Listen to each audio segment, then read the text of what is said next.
Hello, ladies and gentlemen, and welcome back to another episode of the Rule 34 podcast. I'm your host, Jack, joined by my fellow co-host. Dominic Castillo with the exposed social security number from Berkeley. All right, then. Well, speaking of Berkeley, my friend, how are we doing? And school has ended for you at this point, right? Yes. All right, nice. How's it been? It's been okay. There's still for some reason, the grades have yet to be finalized. So I've yet to receive my final grades, which is pretty odd because I believe school ended already 2 weeks ago. I think. I think the reason being is because the final essays that I had to do was pretty long. Not only that, every other student had to do an essay, and I'm pretty sure the GSI or the graduate student instructors were kind of overwhelmed over by an email that they sent out to the students that the grading process might take a little bit more time. So I've yet to receive my final grades, which is pretty odd, I will say. But I still feel pretty good about it. I have a feeling it's going to be one of those situations where I'm going to fail every class, but so close to passing by a very small margin, if you get me. All right, I get you. But yeah, but I mean, I don't know. I feel like this year was okay. I feel like I could definitely done way better if it was back in person starting off. Yeah. So I mean, so far nothing different has changed in terms of schooling. I don't believe I'm going to be taking summer courses. If I have to, then I have to. Will you be taking summer courses, Jack? Nope, because financial aid does not cover them, so I will not. Oh, right. Wait, question. For Berkeley, if you do take summer courses, you have to go over a requirement in terms of units taken. So, like for Berkeley, if you take over more than 6 units or like unit credits, you are given some sort of grant.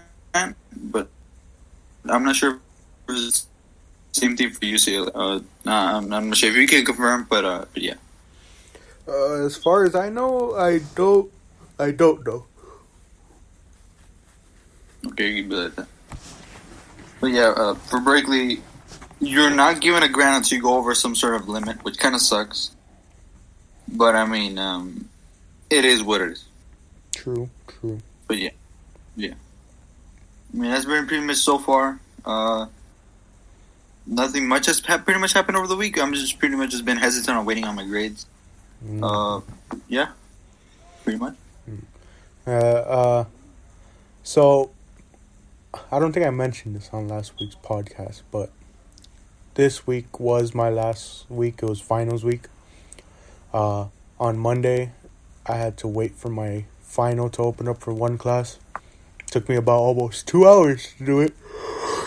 Right. But, I think that shows that I took my time with it, Yeah. And the one thing I hated was the professor sent out like a clarification email about some questions on the quiz like a day after, and it was like, okay, I get the quiz was open till Wednesday, but some people did it as soon as they could, It would have been better had this information been sent out before, but whatever. And then after I finished that, I had an 8 to 10 page final paper due for another class, and the entire time I was thinking, oh, this is going to take me till it's due on Thursday and stuff. I went into grind mode, I guess you can say, and finished 8 pages in 6 hours on Tuesday, and so that meant I finished school early, and I essentially wrapped up my first year 2 days earlier than I anticipated to. Nice. And how are you planning on celebrating this huge accomplishment, Jack? 1 whole year, man. Online. That's what I'm trying to figure out what to do. Because I think, I usually buy something at the end of each quarter just to, boost my mood a bit, Yeah. And, I bought the One Piece posters, a bit before, so, I don't know if I can count that, but I am planning this weekend to take them to Staples to get them laminated so that I can put them up on my wall and they won't get, hopefully, as damaged. Yeah, I guess. That's nice.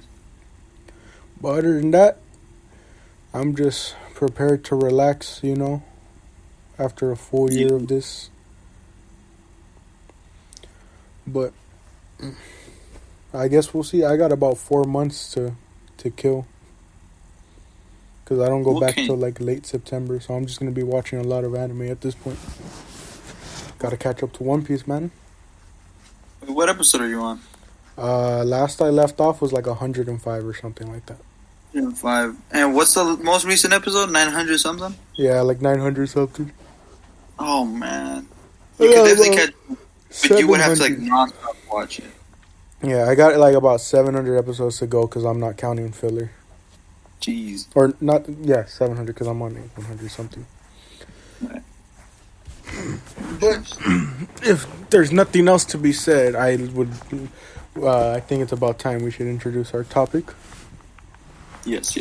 So, in our last Dom reacts to wrestling / Jack explains wrestling to Dom, I showed you a pretty brutal match in that, what was it, Hell of War match? Yeah.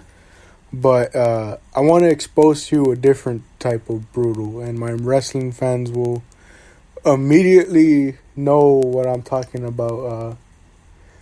This is the type of brutal where weapons aren't needed, and it's just brutality based on the combat.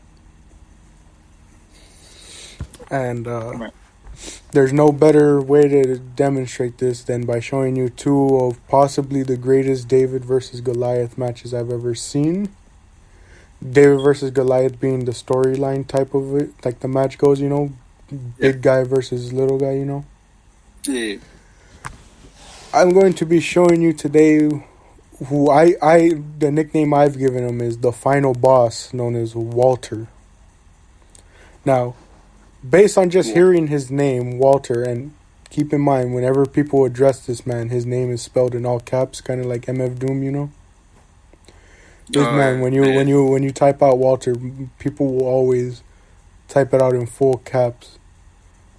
Just based off of hearing this, what do you think maybe what he looks like? How he wrestles? Does it sound as intimidating? Right. For some reason, the name Walter just sounds like some like casual British businessman. If that makes sense. Like Walter doesn't sound scary, but I'm assuming he's like a 6'8" buff man who could annihilate you in 3 seconds. Well, here's the funny part, all right, about it. So, you got not necessarily the British part right, but you're close. He's Austrian. Oh, okay. And you're not too far off when it comes to size. He's not necessary. I wouldn't call him buff, but he is relatively huge. If you take a look. All right. Wait, give me a second. This is how he looks. Oh, I see. Yeah. So, based on how he looks, what do you think? I mean, he does look... I feel like he has muscle. He definitely has muscle. But he mostly relies on his weight, if that makes sense. All right. So, he'd be able to push people around. All right. So, as we did last time, I'm going to pause it here. I'm going to show Dom highlights of both his match with Ilya Dragunov last year, Tyler Bate back in 2019, and I'm going to show him a specific entrance to kind of show why he gives off that aura of final boss. And then we're going to come back and get Dom's genuine reaction on Walter and his style of wrestling. Alright, and we're back just like last time. No noticeable break. So, showed him the highlights, showed him the entrance. And so to really emphasize how dominant this man has been, he's been champion for 796 days and reigning. Still holding it today. Jeez. So, just watching what I showed you, what are some initial thoughts, about the entrance, about both matches? Okay, so I like the like with the huge ass, like while his silhouette like shows in the background, and I feel like the majority of like of his punches and his body slams were pretty brutal. What was it? Like every time he would just knock him down just straight from the neck just to knock down. What was his name? Dragunov or something like that? Yeah. Yeah. Every time he would just knock him down, that would actually look like it was actually painful. And like the fact that he always what was it? Dragunov always like tries to like throw in like head punches, but I guess like I'm assuming like a little bit like nauseous. I guess I'm assuming like gets knocked out for like a quick like millisecond. Mm-hmm. Just Walter just brings him right back up and just throws him down immediately right after. Yeah, and we saw in the second clip, or I think it was the third clip, where he just absolutely annihilates him at the end. As we saw, like Dragunov, like I think he was bleeding from the nose. He might be. I might he be was wrong. bleeding from his mouth, and Over in the mouth. So, as you saw from both matches, as I said, David versus Goliath. These two small guys. Obviously, Dragunov's a bit closer to Walter in height than Tyler Bate was, but in size, basically, they don't compare to how huge Walter is. And that's a big factor in a lot of Walter's matches because he's had a couple matches against guys similar to his size. But he always works best with guys that are either smaller than him, both in size and weight, I guess you could say. And, like, it's always what's worked best because, as you saw through both matches, they still get offense in and it still makes it seem like a realistic matchup, while telling that story of them trying to overcome this giant, Yeah. And, as you can just tell, like, he really lays it in no matter what. Like, it almost seems like, he's not pulling any punches with a lot of those, And I think it's greatly exemplified by the fact that as the match goes on, as you saw with both men and at the very end too, they become almost beat red at the very end of their matches, right? The matches progress on because that's how hard they're laying it in, Yeah. And one of the Walter's signature moves, as you saw, was whenever he chops someone in the chest. Uh-huh. There have been people who their entire chest is scarred at the end of their matches with Walter because that's how hard he hits them. Jeez. And it's always difficult to track this photo down, but you saw the spot where he has him on the ropes and he just starts hitting him in the chest with a closed fist. Oh, yeah. There is a photo that exists that they perfectly timed the shot. They took it as he hit the guy in the chest, and it basically formed a crater. And you just see like this huge crater in the guy's chest as he's hitting him. Because that's how hard he lays it in. Jeez. And, some people say, when it comes to Walter matches, you essentially agree to work stiff with him, the term for being like working a hard-hitting match. Yeah. But I personally believe that it's a thing that if you're getting into a match with him, it's already like agreed upon. That you agreeing to have a match with him is agreement to work a stiff match. It isn't a thing of the two of you agree to a stiff match. It's, oh, I'm facing Walter, yeah, I better prepare to have such a hard-hitting match like these. Yeah. I feel like like having a match with Walter would be like super. How would I say it? Would make you super anxious.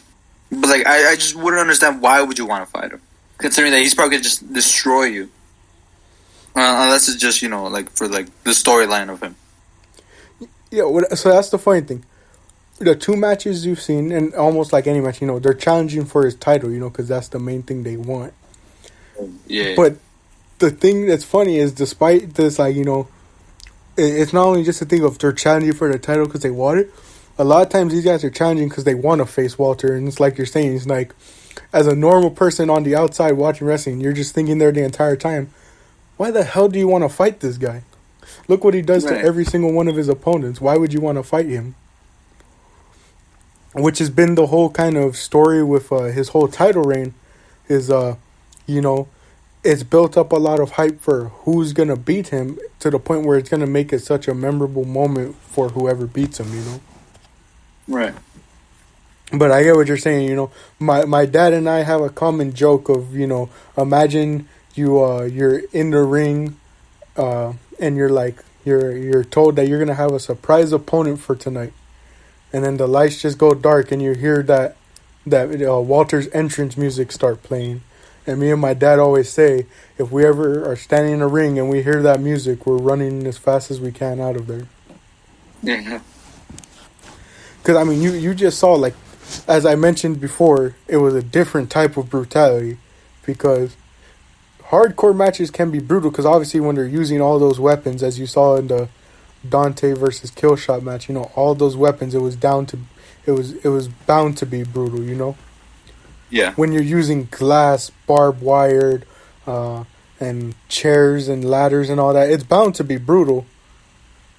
But it's something different when you're able to have a brutal match that makes people wince and cringe just by using your fist and kicks. Right. And especially because I don't know if you saw in a couple moments, but there was one spot from each match. There was one where Dragunov hits Walter so hard, spit goes flying out of Walter's mouth. And there's a spot in the Tyler Bate match where Walter chops Bate so hard in the back, you see the sweat come off of him. Jeez. And so, it's a unique style, and, it's something that a lot of people kind of fault Walter for, because he doesn't wrestle that often.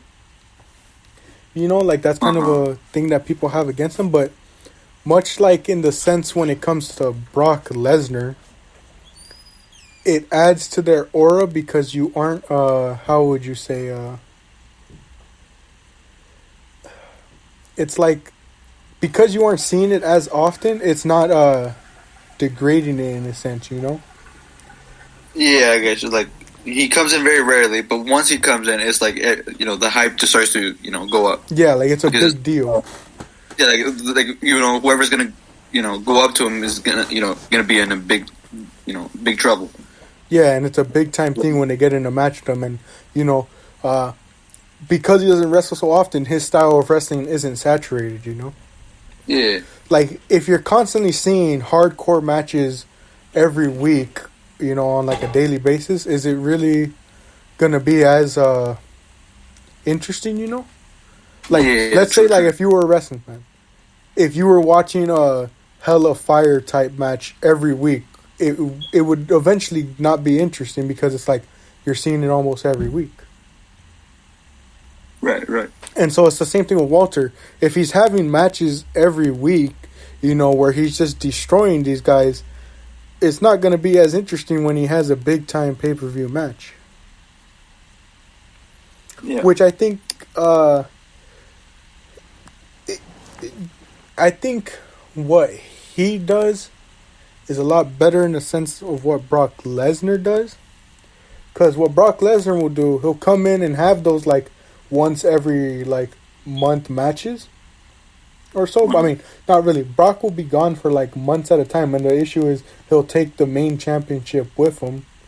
So it's like that main title's missing for months at a time and stuff.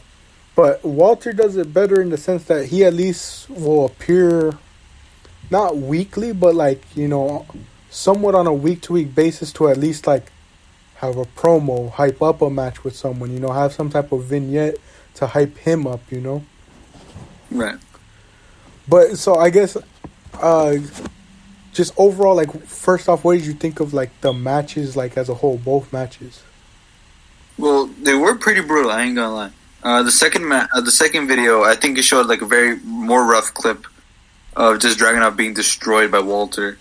Especially, like, that the final scene where, like, Dragunov seems like he was absolutely, like, destroyed, when, like, blood was spitting from his mouth, and, I think they were both, like, really tired, because at the end, once you saw Walter, like, hold the the belt in a sense. He just seemed very tired while the ref was right behind him.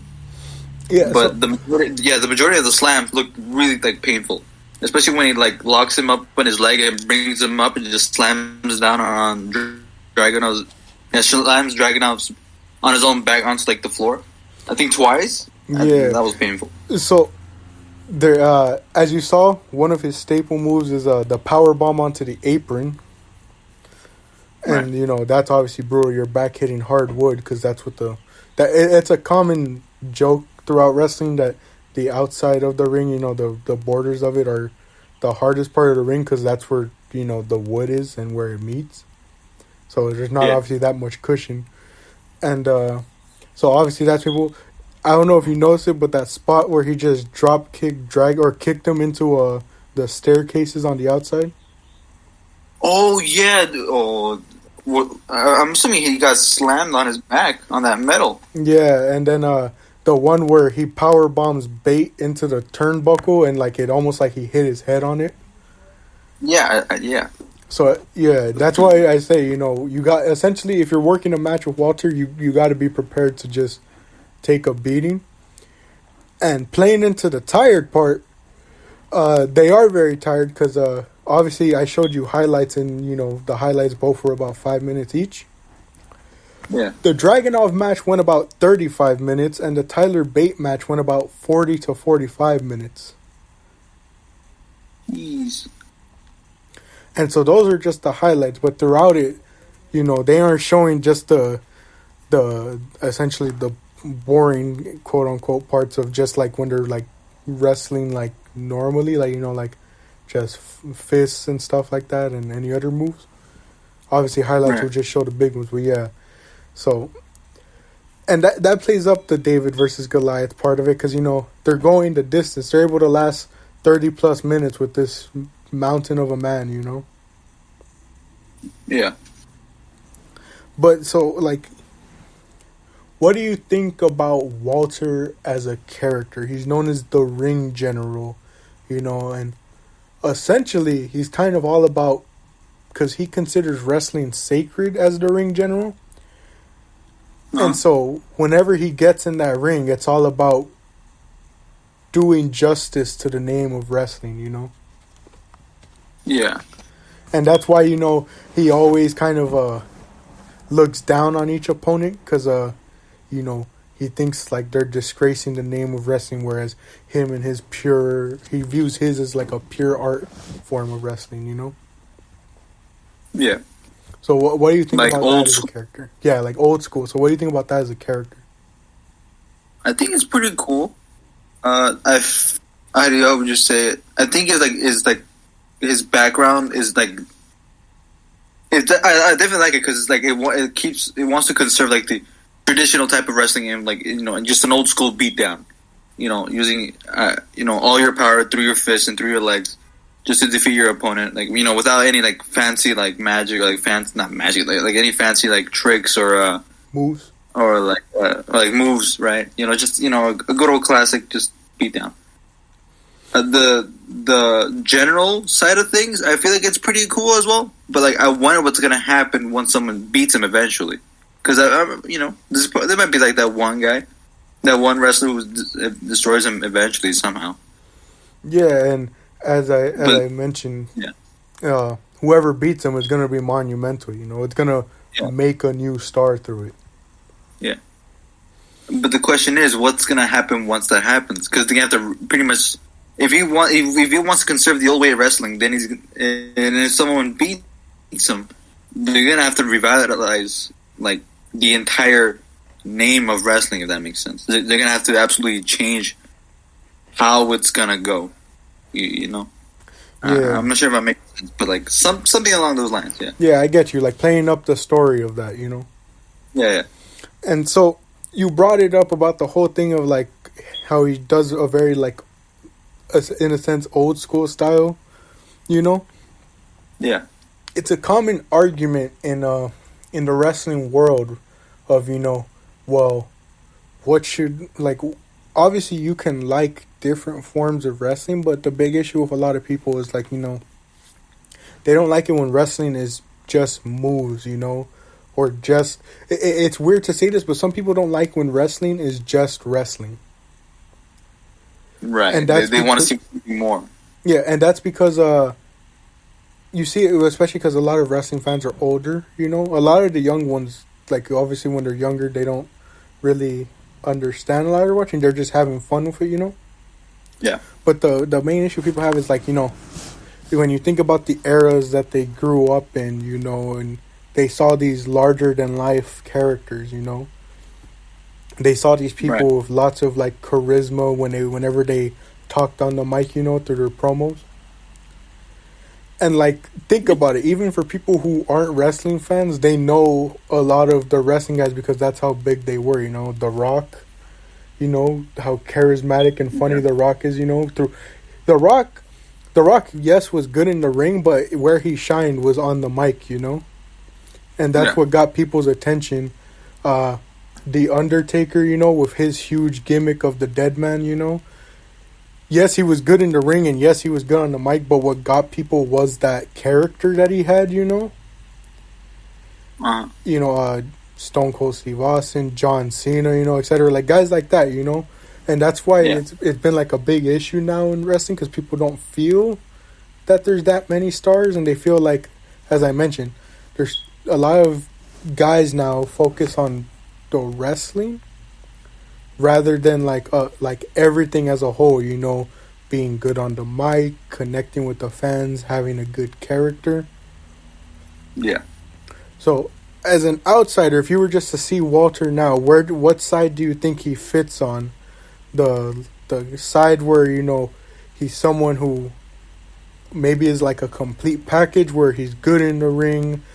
Obviously you haven't heard his promo, so you wouldn't be able to tell about the mic, but you know his character, the aspects of him, you know, like that? Or would you think he seems more of the person who it's a focus on the wrestling side?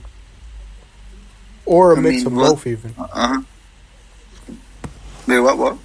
Do you think like do you think he's a mix of both, where he has a lot of focus on in-ring, but he puts just as much as focus on, you know, the other aspects of wrestling? Right.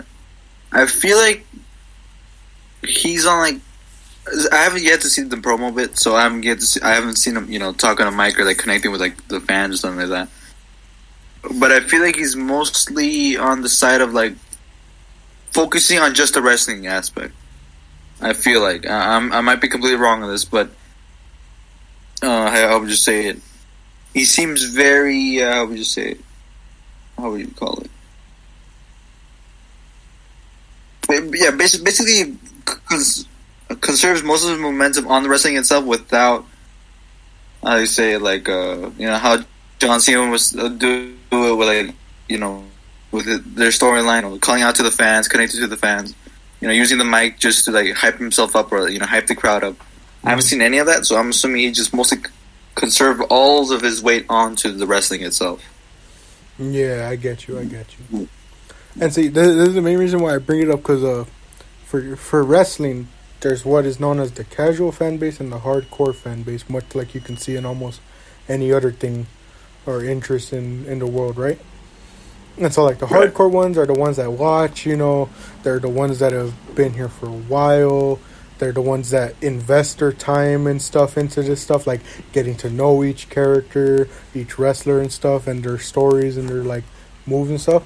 And the casual fan base is just those who, you know, just tune in to watch it, you know, and see whatever goes down, you know. And as much as the hardcore fan base is the hardcore, they mainly try and appeal to the casual fan base because that's where they get more people's attention, you know. And so it's great to get people's opinions who either don't watch wrestling or aren't as hardcore about it, because it lets people know what needs to be improved, obviously. Because that's the big issue is whenever people talk about, you know, like the guys who are liked by fans, but it's like they only have the in-ring stuff to it, you know? Yeah. Like, if you're only a guy who can do a bunch of good moves in the ring but can't really talk on the mic or have like obviously you don't need an over-the-top character, but just have some type of character to your name, you know? then it's like you're not going to get that casual fan base because it's like you're not drawing their attention, you're not connecting with them. Right. And so obviously, like I've to ask now to build on that, as someone who doesn't watch wrestling, as I've kind of gotten your opinion on at the very end of anything I've showed you, would you be interested in watching, Walter or more of his matches, or would you feel invested in a lot of his stories? I feel like I would definitely be invested in a lot of his story. Like the matches themselves, since they are, all just, an old school beatdown, just using all fist and all foot. I feel like his story would be pretty interesting, considering why he wants to like conserve like the old school way of wrestling and not like transition to like the fancy move sets and like the the use of like how would you say, like props and stuff like that to like beat your opponent. Now, like obviously it's all depending on story by story. Each new opponent's gonna have a different story. But how would I say, like, do you think there would come a point where like, or what do you think would be the thing to gain your interest most whenever it would come to like hearing about a Walter match or storyline? Because what you'll see with a lot of what you'll see what happens a lot now in wrestling is there's such a lackluster build up to a match that the only thing people look forward to is the match, because they know, oh well, these two guys are good wrestlers, so they'll at least put on a good match. But the storyline thus far hasn't been that good, or like the story they're trying to tell isn't that good. Because you saw with Walter, he told a lot of great stories in ring, and obviously you weren't able to see the build up to both matches, but in my opinion they were interesting as well and hyped up the matches. Right. But what do you think, like do you think when it comes to Walter, let's say if you were a wrestling fan or just as a non-wrestling fan even, do you think after like hearing about Walter, seeing highlights of him, would you be hyped to see him based off of the storyline they're building up, solely because he's going to put on a good match, or like a mix of both, that you kind of have faith that he can tell a good story through his character and then put on a good match that like goes with the story he's trying to tell? I feel like it will definitely be the story that will progress along with the fight itself. Only because I don't see too much of a story being made up. I mean, based on what I've just seen so far, and based off what I know, I feel like a story will be built up during the fight, and that will be, for me, that will be the most interesting. I get you. All right, so I mean, considering Walter, that's how it would be. And so, like, real quickly, just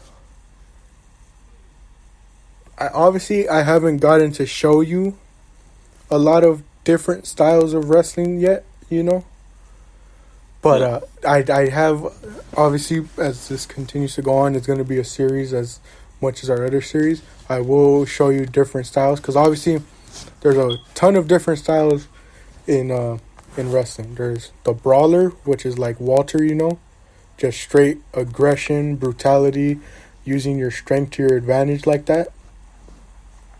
There's strikers, which are similar, but I mean, you could kind of put brawler and striker in the same, but strikers are more like precision with their strikes, kind of like targeting certain places. And strikers kind of coincide with technicians, where they're all about targeting certain areas, working those areas over the course of the match. Kind of like how you kind of see with Walter, where he'll target certain areas, like in the Dragunov match, he was really targeting not only the chest area, but the neck. And as you saw, that was the downfall of him, because when he got him in that submission, you saw basically immediately he passed out out of straight exhaustion because he targeted that neck so much. It was like you can only take so much damage. So that's like what strikers and technicians are.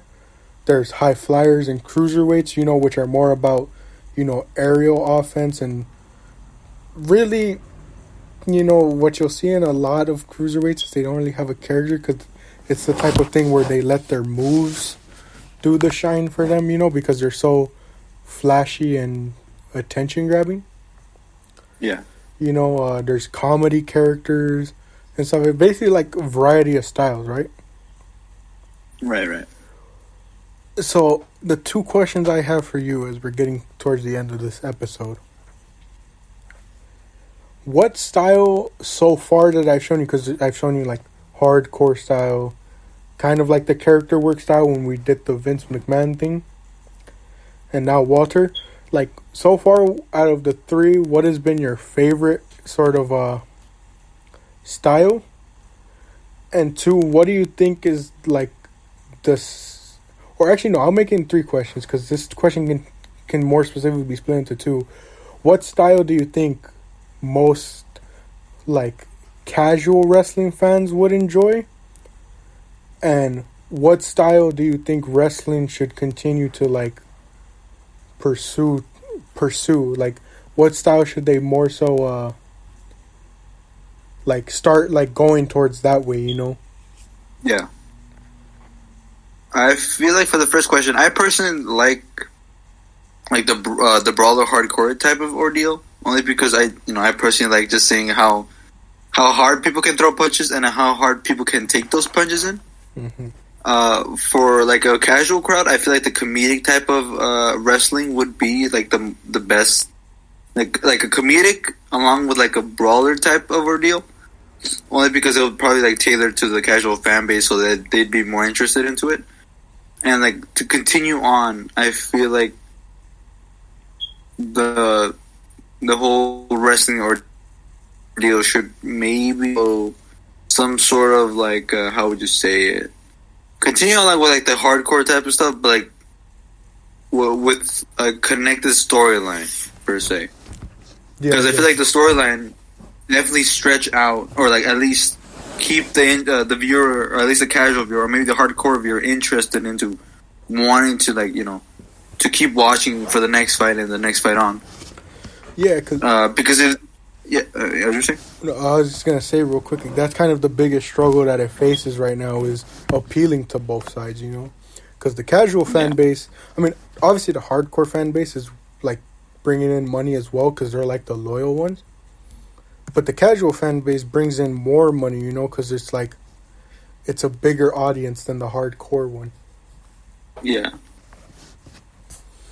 And so it's like it's a struggle to try and appeal to both, because you don't want to get too comedic, as you mentioned, to where, you know, it's not as interesting. Because, you know, I think the biggest reason why a lot of people like Walter and like Brock Lesnar and stuff like that is because they bring in like a realism aspect of it. Yeah. Because obviously Brock Lesnar brings in the aura of he was a real fighter, you know, MMA fighter and all that, UFC and everything. So obviously anytime he has a match, you're like, oh, this is going to be like kind of close to that. Because, you know, everyone nowadays know wrestling's predetermined and stuff. And while the match is real, you know, it's like a fake fight, you know, in the sense that the winners are determined already and all this, and like stuff is planned out. But Walter kind of brings a new look into that where, yes, the match is pre-planned out and stuff, and all this stuff is planned out. But he shows such brutality in his matches, you know, that it brings in that realism aspect despite people knowing it's not real. Which is what I think, and I think if you were to watch a lot of the wrestling, you would see this too, is it's something a lot of people lack, you know. And it's part of that connection to the crowd in the sense that, you know, in both matches, or not necessarily the Dragon Out one, because Walter's reign had been so long, people maybe thought it was going to end there. Right. Because that match happened late last year, like around November, I think, or October. Whereas the Tyler Bate match had just happened a couple months after Walter had won the title. And so people knew he wasn't gonna lose it that soon. But the match that him and Walter and Bate were able to put on was able to get the audience so invested that there was so many points where they thought Walter was gonna lose, and that's something that a lot of wrestlers are missing right now, is that ability to draw audiences in. Essentially, like movies and like a lot of shows we watch where we know it's fake, but it draws our interest so much that it it gets that interest in us despite knowing it's fake. And in wrestling, it gets our interest so much that it allows us to just blur the lines of realism and kind of like thinking that we know what's going to happen, into making it this unpredictable thing that gets us drawn in and invested and keeps our interest, rather than it being a boring, oh, I already know what's going to happen, so it's kind of tough to get invested in the match, Yeah. And I think that's what you're kind of hinting at. They need to kind of pursue that more in order to gain more interest, because I think I kind of agree with you where the style can definitely grab both audiences, Right. But in order to do that, you need to also bring in a mix of, as you mentioned, the comedic side of things, the character-based side of things, Because as wrestling has shown, characters, and as you mentioned, connecting with the audience and stuff, that's what gets people's interest. That's what gets people tuning in, The John Cenas, the Undertakers, the Rocks, stuff like that. Obviously they're kind of more over the top when you look at their characters and and all that in a sense, but it draws people in, Their charisma and, just ability to connect is what draws them in. And you can kind of say that's what the wrestling world is missing a lot right now. True. But so overall, Wow. you rated the Hell of Fire match. You rated the Vince McMahon storyline. How would you rate both? How would you rate Walter as a complete package? Walter as a complete package, and the character, as I mentioned him, as a final boss thing, and both matches as a whole. We have about 2 minutes. And is it out of whatever rating you want to give it, out of 5, out of 10, whatever. Well, I don't remember what I gave the Kill Shot versus Dante. I think I gave it like a 8 out of 10 or 7 out of 10, something like that. Mm-hmm. But if I'm doing this out of 10 again, I'm going to probably give it like a 7 out of 10. Only because I didn't hear too much of the backstory of Walter. But I definitely do like the David versus Goliath type of ordeal where it doesn't matter who is fighting him. It's going to be Walter that's going to be the Goliath every time. Because, he's pretty much the reigning champion that has yet to be defeated. Yeah. But his whole demeanor of wanting to conserve like the original, traditional sort of beat him down type of wrestling is definitely I definitely like that as well. Yeah. So it's in between like a 7 and an 8 out of 10, but around there, yeah. All right, and with that, we'll close off here. Want to thank you all for joining us for another episode of the Rule 34 podcast. We look forward to this summer as we're able to plan out more ideas, and in about a month we're coming up on the 1-year anniversary, so we'll have something special planned for that. I've been your host Jack, joined by my fellow co-host Dominic. We want to thank you all for joining us for another episode of the Rule 34 podcast. As always, if it exists, we have an opinion on it. Thank you, and we'll see you in the next episode.